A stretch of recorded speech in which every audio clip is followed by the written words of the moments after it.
Ladies and gentlemen, welcome to another Hunt Showdown example match. Alright, now that the solo event is over, I can get back to my usual shenanigans, and that is playing against duos. Yeah, I just love the challenge of going against the odds, especially when you can knock one of them down before the fight even started by using one of these little sticks here. Enjoy!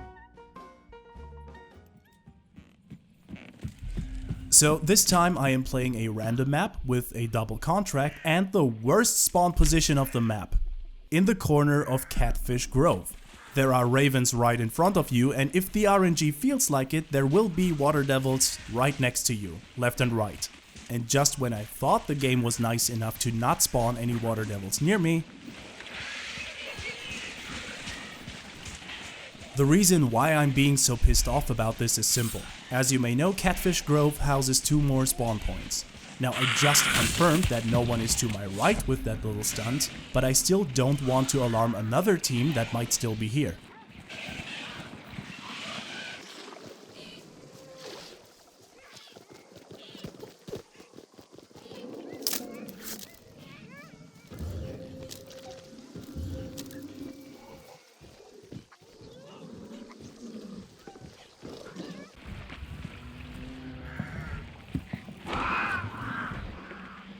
And just like that, my cover is blown, all because I got up to walk a bit faster.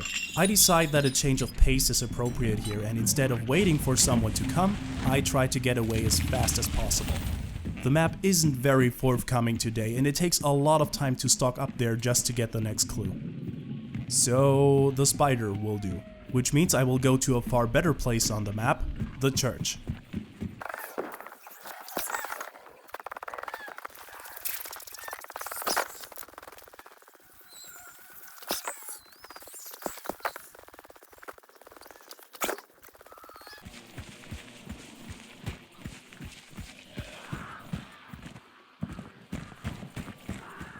That came from the other side of the church. Time to take out the competition.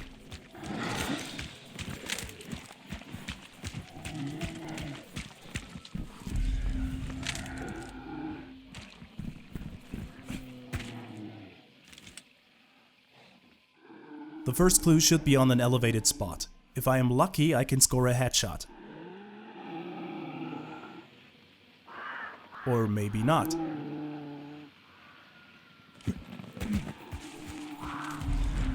So there's 2 guys, and it seems like they go for another clue, which means that I get another opportunity to get rid of them.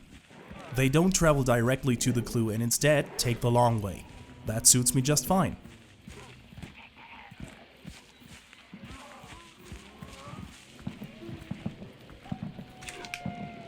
Now all I need is a little bit of timing and, of course, dynamite.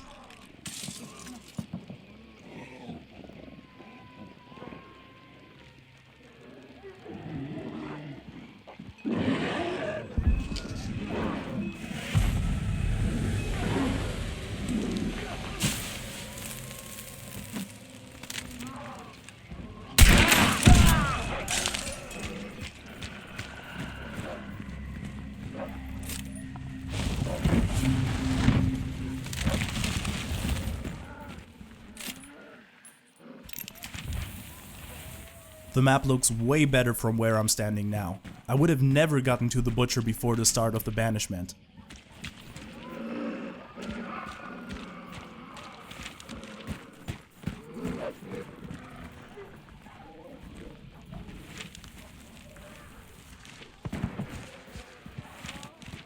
Also, it seems like the fun doesn't stop.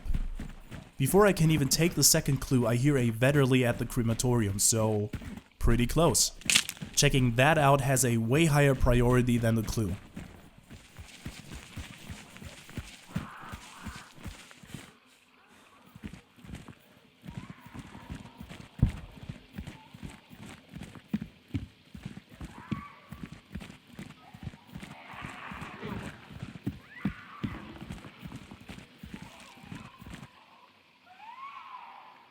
One guy's right there, but I don't know enough to strike. It seems like he was going to the ranch, or maybe the slaughterhouse. I decide to see where he went.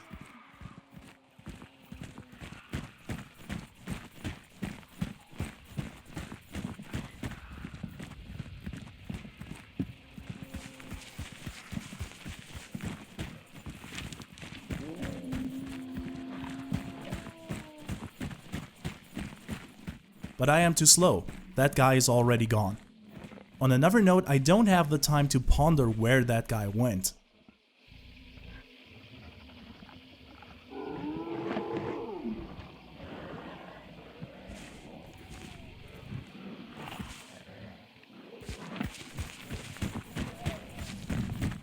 Somebody else is coming here and this could still get interesting.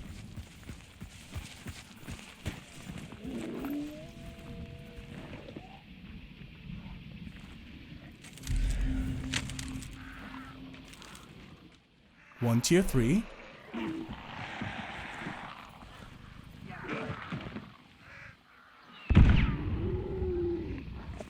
And also, what was that about? This is definitely not normal, and the last thing I need is to get between two teams when I can only tell where one of them is.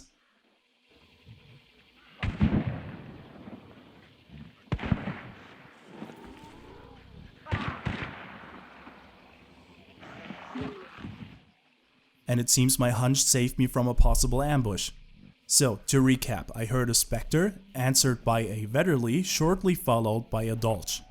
I guess Vetterli and Dolch have the same owner, and that Spectre guy is dead. All I am missing right now is another death scream. I stay hidden for a little while longer.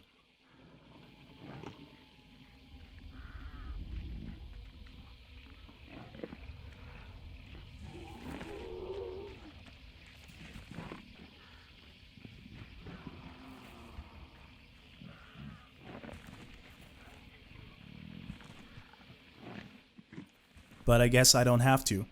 I hear one guy moving, and if I am not entirely mistaken, he was followed by another guy. Still, I wait a bit longer until I can't hear them walk anymore, and while I do that, I take a look at the map to see what the bounty carriers are up to.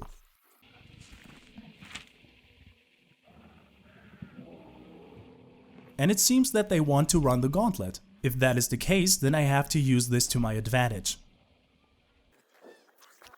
But first, let me get the clue too.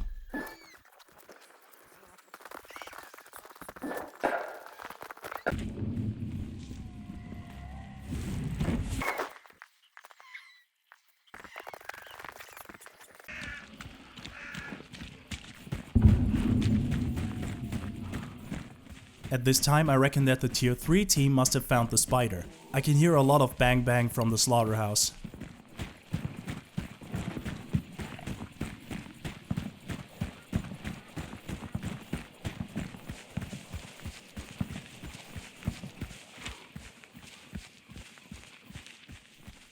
All the while I try to keep track of the bounties, and now I am totally convinced. These guys are coming down here for seconds. I am also determined to let them work for me, which implies that I will get out of the way until they are here. But this also means that I have to wait until they are in position, which makes for absolutely boring footage, so allow me a little cut. Now, from what I can tell, they got one clue at the church and should now go somewhere else. Anyway, I try to position myself behind them. But suddenly, these guys do something I wasn't prepared for. They change directions and leave. To the west. And they are too far away to catch them. All there is left to do now is fight the remaining team and take the spider bounty.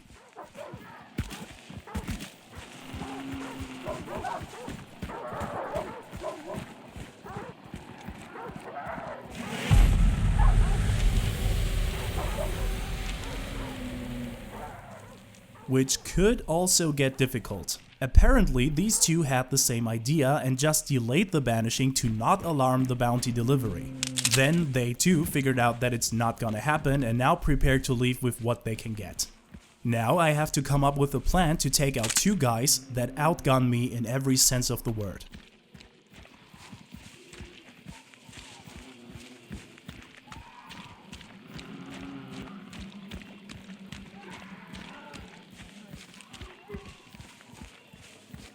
That door right there shouldn't be open.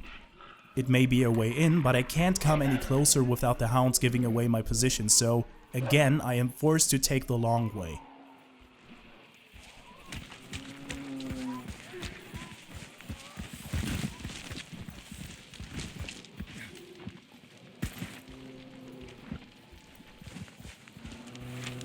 I can only assume that the door is open because they want to observe the exit spot down south, which is smart. Extraction camping is a viable strategy and I intend to play into their assumptions with a Kansas City shuffle. First, I will simulate a camper who is fed up and wants the bounty right now.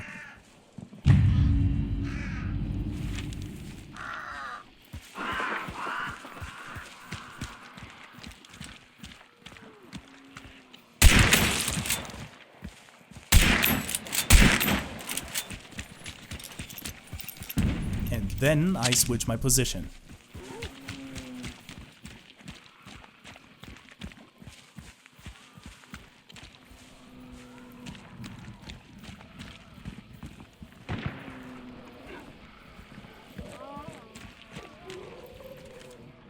Now I know where one of them is.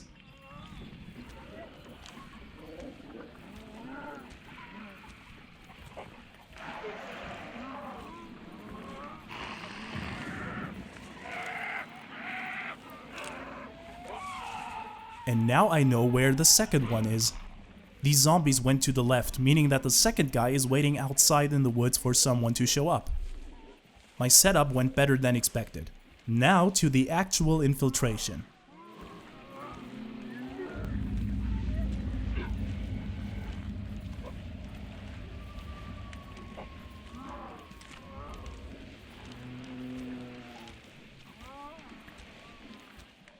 No trap, good, but this isn't safe enough. Someone could wait around the corner. But as luck would have it, I can see the corpse of the spider.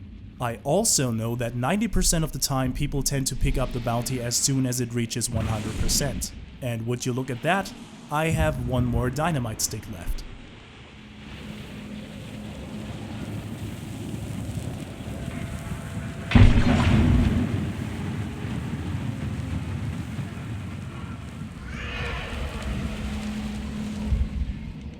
One Mississippi, two Mississippi.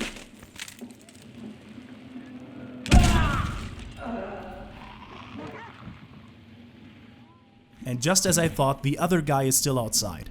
Now I can get the bounty and get the advantage over him.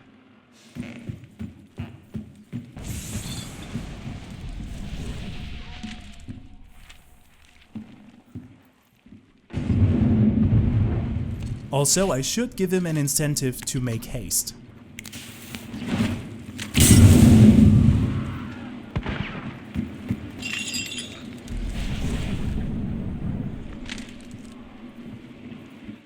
If I get in his sight, I'm pretty dead. But you know this building has a lot of nooks and crannies. I just need a good position.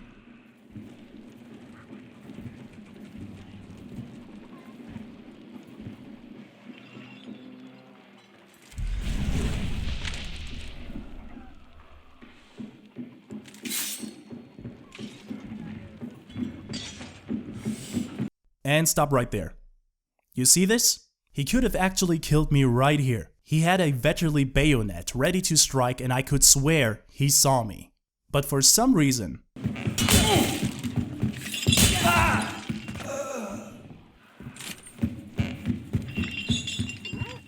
This time I was the lucky one and we did not trade.